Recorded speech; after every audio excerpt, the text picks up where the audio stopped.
VIP voice இன் police.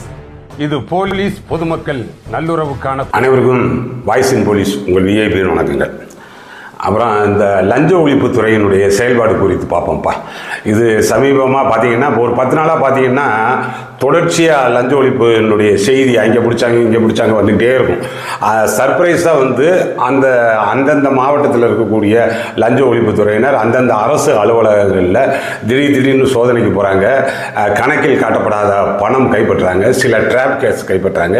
இது தொடர்ச்சியாக பார்த்துக்கிட்டு இருக்கீங்க. நம்மளும் இது தொடர்பான ஒரு அவேர்னஸுக்காக போட்டுக்கிட்டு இருக்கோம். ஆனால் யார் மாட்டிட வேண்டாம், இப்போ இருக்கிறதுக்கு தகுந்த மாதிரி உங்களது செயல்பாடுகளை மாற்றிக்கொள்ளுங்கள்.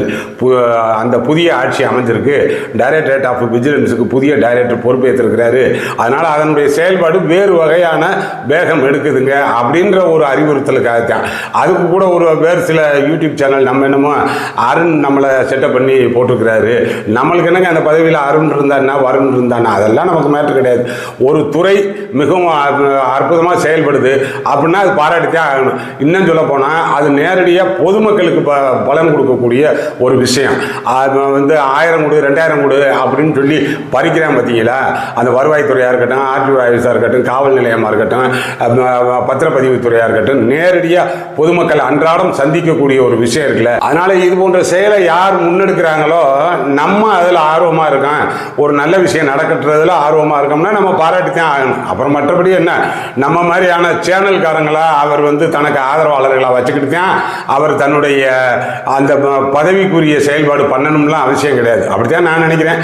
சரி, லீவ் இட். இப்போ இதில் பார்த்தோம்னா ஒரு 2 முக்கியமான விஷயம் சொல்லணுங்க. அதாவது கடந்த 1ஆம் தேதி ஆவடி கமிஷனரேட்டுக்கு உட்பட்ட திருமுல்லை வாயில் காவல் நிலையம், அந்த காவல் நிலையத்தில் இருக்கக்கூடிய SI Bhagyalakshmi, woman SI, woman SSI Amul 2 பேரும் வந்து அரெஸ்ட் ஆகியிருக்காங்க. திருவள்ளூர் டிஸ்ட்ரிக்ட்டு விஜிலன்ஸ் அவங்கள வந்து ரெட் ஹேண்டு ட்ராப்பில் அரெஸ்ட் பண்ணியிருக்கு. அது என்னென்னா, அந்த திருமுல்லை வாயில் சரகத்துக்கு உட்பட்ட ஒரு இடத்துல மேக்ஸ் ட்ரீ அப்படின்னு ஒரு அம்மா ஜெனிஃபர் அவங்க வந்து ஒரு சலூனு, பியூட்டி பார்லரு, ஸ்பா இதெல்லாம் நடத்துகிறாங்க. இது வந்து ஏற்கனவே லைசன்ஸ் முடிஞ்சு போச்சு போல, ஏதோ போன மாதத்தோடைய நம்ம முடிஞ்சு போச்சு. அது அந்த லோக்கல் ஆள் இருப்பாங்கல்ல, ஆமாம், அந்த இது லைசன்ஸ் முடிஞ்சது ரெனிவல் ஆகாத நிலையில் அவங்க தொடர்ந்து நடத்திக்கிட்டு இருக்காங்க அப்படின்னோடனே இவங்களுக்கு கை அரிக்க ஆரம்பிச்சிரும்ல. இந்த தகவல் கிடச்சோடனே அடடா அதை போய் தூக்கலாமே, தூக்கினா சில்லறையே பிடிக்கலாமே, என்ன நடக்குது என்ன எல்லாம் ஒன்றும் தெரியாது. அதுக்கு லைசன்ஸ் கொடுக்குற அத்தாரிட்டி யார், அவங்க யார்கிட்ட வாங்குவாங்க அதெல்லாம் தெரியாது. லைசன்ஸை கொடுத்தா கூட பார்க்க கூட தெரியாது. ஆனால் சரி, சும்மா போய் யூனிஃபார்ம் போட்டிருக்கோம்ல, சும்மா போய் ஒரு கொஞ்சம் உதார விட்டு பார்ப்பேன் அப்படின்ற மாதிரி இந்த கடந்த மாதம் 20ஆம் தேதி அங்கே போயிருக்காங்க. அந்த அம்மா அதனுடைய அந்த பெண் உரிமையாளர் ஜெனிஃபர் அவங்கள வர சொல்லியிருக்காங்க. வர சொல்லி நிலையத்துக்கு அப்படியே தொடர்ச்சியாக அலைக்கழிச்சிக்கிட்டே இருந்திருக்காங்க. அப்புறம் ஒரு டீலுக்கு வந்திருக்காங்க. 50,000 பேசுகிறது, இப்போ அட்வான்ஸாக வந்து 20,000. நீங்கள் தொடர்ச்சியாக அலைக்கழிக்கிறீங்கன்னு வைங்க, அப்போயே வந்து அந்த பார்ட்டி யோசிப்பாங்கன்றதை கூட நீங்கள் யோசிக்க மாட்டீங்களா? நீங்கள் மிரட்டுறது உருட்டுறது அதெல்லாம் இன்னைக்கு காரியம் நடக்குமா? அந்த மாதிரி எவ்வளோ காலமாக அந்த ஸ்பா வச்சு நடத்துகிறாங்களோ, எவ்வளோ அதிகாரிகளை தெரியுமோ. சரி, இப்போ எதுக்கு அதை கூப்பிட்டு மிரட்டினீங்க? ஐயா, ஏதோ வந்து ஒரு இல்லீகல் நடக்குது அப்படித்தானே, ஒரு சட்டவிரோதமான காரியம் நடக்குது. அதனால் சட்டவிரோதமான காரியம் நடந்தால் நீங்கள் தடுக்க மாட்டீங்க, காசு தான் கேட்பீங்க. அதுதானே சட்டவிரோதமாக அந்த அம்மா ஸ்பாவே வச்சுருக்கு, இல்லைன்னா லைசன்ஸை புதுப்பிக்காமல் வச்சுருக்கு, இல்லைன்னா வேறு நீங்கள் என்னமோ நினைக்கிறீங்க இல்லை அங்கே என்னமோ ஒன்று நடக்குதுன்னு சொல்லி அந்த செயலை கூட நடத்துது அப்படின்னா அதெல்லாம் தடுக்க மாட்டீங்க, காசு தான் கேட்பீங்க. அதனால அது பார்த்துக்கிடுச்சு. ஆனால் இப்போ தொடர்ச்சியாக அலைக்கழிப்பு பண்ணீங்கல்ல, அப்போயே அவங்களுக்கு தெரியாதா, அந்த அம்மாவுக்கு தெரியாதா இதை யார்கிட்ட போய் சொல்லணும் என்ன ஏதுன்னு சொல்லி கரெக்டாக பக்காவா.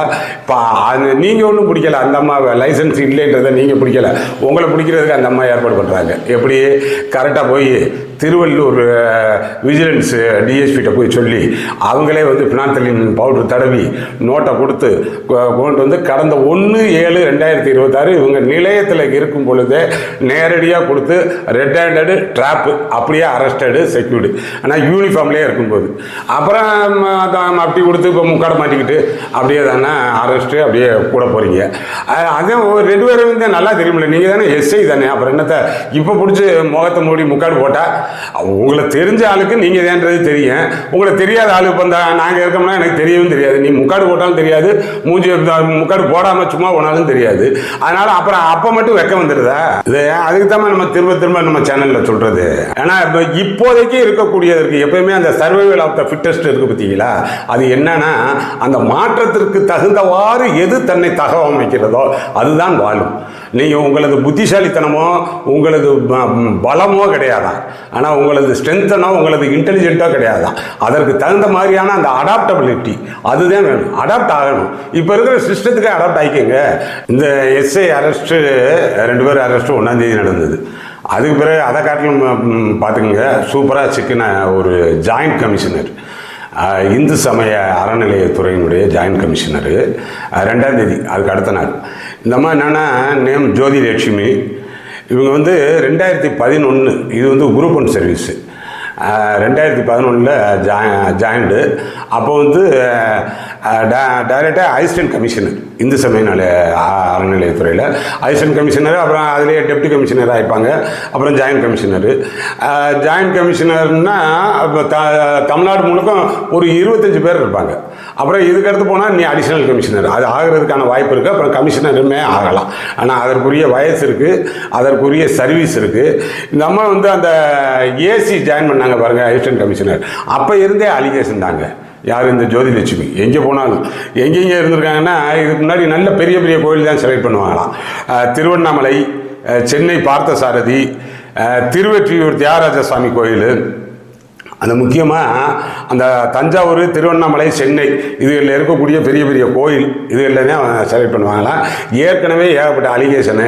அவர் முன்னாள் இந்து சமய அறநிலையத்துறை அமைச்சர் சேகர் பாபுனுடைய ஆதரவு இருந்திருக்கும், ஆனால் அவங்களுக்கு வாங்கி கொடுக்க வேண்டியது தானே. ஆனால் அவருடைய ஆதரவுனால ஏகப்பட்ட அந்த 17B சார்ஜில் இருந்தும் எந்த விதமான இவர்களுக்கான பாதிப்பு இல்லாமல் ப்ரொமோஷனும் அடுத்தடுத்து வந்துக்கிட்டே இருந்திருக்கு. ஏற்கனவே 2016ஆம் ஆண்டு அந்த டிமானிட்டைசேஷன் வச்சு பாருங்க, பண மதிப்பிழப்பு. அந்த சமயத்திலேயே 1000 ரூபாய் நோட்டா, அந்த கோயிலுக்கான சம்மந்தப்பட்ட நோட்டு 1000 ரூபாய் நோட்டாக ஒரு 10 லட்ச ரூபா வச்சிருந்தாங்களாம். அது ஒரு அலிகேஷன் இவங்க மேலே குற்றச்சாட்டு இருக்கு. அதை வந்து உடனடியாக கணக்கு காமிச்சு மாத்தாம இருந்து வேஸ்ட் ஆயிருக்கு, அதில் ஒரு சார்ஜ் கொடுத்துருக்காங்க. அப்புறம் வந்து ஒரு பக்தர் கொடுத்த காணிக்கை அந்த நகையாக கொடுத்துருக்காங்க, அந்த நகையை ஆட்டையை போட்டிருக்காங்க, அது ஒரு சார்ஜ் இருக்கு. அப்புறம் அது போக இந்த சிறப்பு தரிசனம் வரும் பாருங்க, இந்த வைகுண்ட ஏகாதசி, இந்த அம்மா இருக்கக்கூடிய கோயிலில் என்ன முக்கிய அந்த ஆன்மீக நிகழ்வுக்கான சிறப்பு தரிசனம் வருகிறதோ அதற்கு ஒரு டிக்கெட் போடுறதுல அதில் ஒரு கொள்ளையடிக்கிறது. அது பாருங்க, அதாவது கோயிலில் இருக்கான், ஆனால் ஒரு ஆனால் பார்க்குறதுக்கெல்லாம் வேஷத்தை கட்ட வேண்டியது தானே, பக்தி மயமாக தான் இருப்பாங்க. ஏன்னா அந்த கருங்காலி மாலையா, அந்த மாலை, இந்த மாலை, துளசி மாலை, அப்படி ஏதோ ஒன்று போட்டுக்கிட வேண்டியது தானே, ருத்ராட்சம், ஆனால் பெரிய பட்டை இதெல்லாம் போட வேண்டியது தானே. பெரும்பாலும் பார்த்தீங்கன்னா இவங்க பூரா இதெல்லாம் செஞ்சுருவாங்க, ஆனால் பெரிய பட்டையை போட்டுருவேன். அந்த ஆன்மீகத்தின் காரணத்தினால வேஷம் கட்டுறான்ல, அந்த பழைய அவர் முன்னாள் முதல்வர் கலைஞர் எழுதின வசனம் தான் ஞாபகம் வருது. ஆனால் சொல்லுவார் பாருங்க, கோயில் கொடியவர்களின் கூடாரம் ஆகிவிடக்கூடாது என்பதற்காக அப்படின்னு இந்த தான் உட்காந்துருக்காங்க. கொடியவர்களின் கூடாரமாக தான் இருக்கு. இவர்களுக்கு எல்லாம் அவர் முன்னாள் அமைச்சர் சேகர் பாபு தான் ஆதரவாக இருந்திருக்கிறாரு. இப்போ கரெக்டாக வந்து எப்படி பார்த்தோம்னாலும் சிவன் சொத்து குலநாசம் அப்படின்றது தானே. அரசன் வந்து அன்றைய கொள்வான், தெய்வம் நின்று கொள்ளும், இந்த தான் கொண்டிருக்குல்ல. அவங்களுக்கு ஒரு கிரிஜா, ஆனால் அவர்கள் தான் உதவியாளர் அல்லகை. அந்த ஆளுகளை சைஸுகளை பார்த்துக்குங்க. ஆனால் இது ரெண்டும் இப்போ ஜெயிலுக்கு போயிடுச்சு. இது என்னன்னா, அந்த தஞ்சாவூர் மாவட்டம் அம்மாப்பேட்டை, அது பக்கத்தில் இருக்கக்கூடிய தீபாம்பாள்புரம், அந்த ஊரில் இருக்கக்கூடிய ரொம்ப பழமையான பிரசித்தி பெற்ற கோயிலாம் வன்மீகநாதர் கோயில், அப்புறம் வள்ளியம்மை திருக்கோயில். இதற்கான திருப்பணி நடக்குது. திருப்பணிக்கு வந்து கான்ட்ராக்ட் தானே விடுவாங்க. அதில் ஒரு குறிப்பிட்ட நபர் மதியலை நம்ம சொன்னாங்க. ஆனால் அவர் ஏதோ கான்ட்ராக்ட் எடுத்து வேலை பார்த்துக்கிட்டு இருக்கிறாரு. அந்த பில்லு சேங்ஷன் அதெல்லாம் வரணும்ல, அந்த அட்மினிஸ்ட்ரேட்டிவ் லெவலில் அவர்கிட்ட 1 லட்ச ரூபா வாங்கி, ஆனால் இந்த அம்மாவினுடைய பதவிக்கு 1 லட்ச ரூபாயெல்லாம் பெரிய காசா, ஆனால் எப்படி மாட்ட வைக்கிது பாருங்க. அதுதான் இந்த தெய்வம் நின்று கொள்ளும்ன்றது. ஆனால் அவர்கிட்ட வந்து 1 லட்சம் கேட்டு அவர் பக்காவா ட்ராப்பு. அவர் அதற்கு முன்னாடியே, ஏன்னா தொடர்ச்சியாக கேட்டிங்கன்னாலே ஆட்டோமேட்டிக்காக ட்ராப் ஆயிருவீங்க. ஏன்னா அதெல்லாம் இவங்களுக்கு புத்தியில் உரைக்காது போல. ஆனால் நம்மளை மீறி யார் இருக்கா? எங்கேயோ மாற்ற செய்தியெல்லாம் படிக்கிறாங்களே, படிக்கவும் மாட்டாங்கன்னு நினைக்கிறேன். படித்தா கொஞ்சமாச்சும் ஒரு பயம் இருக்கும்ல. இந்த செய்தி அங்கே மாட்டினாங்க இங்கே மாட்டினாங்க அதெல்லாம் வந்து அவன் படிக்கவே மாட்டான்னு நினைக்கிறேன். ஆனால் அதனால் எங்கேயோ யாருக்கோ நடக்குது, நம்மளுக்கு நடக்காது. ஏன் நடக்காது? அது நடக்கிறதுக்கான 100% சாத்தியத்தில் தானே உன்னுடைய செயல்பாடு இருந்துக்கிட்டு இருக்கு, நடக்கும்ல. அதனால் இப்போ ரெண்டும் ஜெயில் போயிட்டாங்க. ஆனால் அந்த திருப்பணி நடத்துறதுக்கு போய் அந்த பில்லு சேங்ஷனுக்கு 1 லட்ச ரூபா கேட்டதுக்கு அதில் எதை இழுத்தடிப்பு நடந்திருக்கு, அவர் போய் சொல்லி மாட்டி விட்டாருன்னு வைங்க. இது எது சொல்கிறேன்னா, எப்படினாலும் நீங்கள் மாட்டுவீங்க. இன்றைக்கி இருக்கிறது இல்லை. இன்னும் வந்து இந்த விஜிலன்ஸினுடைய தீவிரமான நடவடிக்கை ஆனால் நல்லா பாராட்டுதலுக்குரியது இப்போதைக்கு இருக்கிறதில்ல. ஆனால் அதில் இந்த பர்டிகுலர் ஆள் மாற்றம் பாருங்க. அந்த அரசு ஊழியர் ஆணாக இருந்தால் வீட்டில் இருக்கக்கூடிய ஒய்ஃபை சேருங்க, கோவைக்கிட்டு தாங்க, சொத்து பறிமுதல் பண்ணுங்க. இது ரெண்டும் சேர்த்து நடவடிக்கை எடுத்தால் தான் இது டோட்டலாக கட்டைல் பண்ண முடியும். ஆண் மாற்றேன் அப்படின்னா அவன் வீட்டுக்காரன் சேருங்க. மினிஸ்ட்ரியே அப்படித்தானே சேர்க்குறாங்க. மினிஸ்ட்ரி எல்லாம் ஜோடியாக தான் அந்த வாய்தாவுக்கு போயிட்டு இருப்பாங்க, பார்த்துருக்கீங்க இல்லை? அப்புறம் என்ன, மினிஸ்ட்ரிக்கே ஜோடியாக சேர்க்கும் பொழுது இவன் அரசு ஊழியருக்கு சேர்க்க வேணாமா? பெண்ணு மாட்டினா அவர் ஹஸ்பண்டை சேருங்க. கோஆக்டிவ்ஸ் தானே, டெய்லி வீட்டுக்கு காசு வருதுன்றது தெரியாதா அவருக்கு? மாதத்துக்கு 1 நாள் தானே சம்பளம், எப்படிமா டெய்லி கொண்டு வர்றீங்க அப்படின்னு சொல்லி அவங்க வீட்டில் இருந்து கேட்டிருந்துருக்கணும்ல. கேட்கவில்லை என்றாலே உடந்தைன்னு தானே அர்த்தம். அப்பனா தான் இது அவர் சொத்தை பறிமுதல் பண்ணுங்க. ஒரு பர்டிகுலர் டே வச்சுக்கோங்க, டேட்டு எடுத்து செக் பீரியடாக வச்சு அதுக்குள்ளே அவர்களுடைய அந்த டிஸ்ப்ரொபோர்ஷனேட் அசட்ஸ் எப்படி வருதுன்னு பாருங்க. இதெல்லாம் செஞ்சோம்னா சரி, ஒரு முழுக்க ஒரு பயம் வந்துருங்க. இந்த கிரவுண்ட் லெவலில் இதை பண்ணிட்டோம்னா அப்புறம் எல்லா இதுலேயுமே கரெக்டாக விஜிலாக இருப்பாங்க எல்லாரும். அதனால் அந்த அடிப்படையில் பயந்து போல இருந்துச்சு. பாப்பா அடுத்தடுத்த நல்ல பதிவுகளில் பாப்பா. நம்ம சேனலில் இன்னும் சப்ஸ்கிரைப் பண்ணல, என்ன பண்ணிக்கிங்க. வணக்கம்.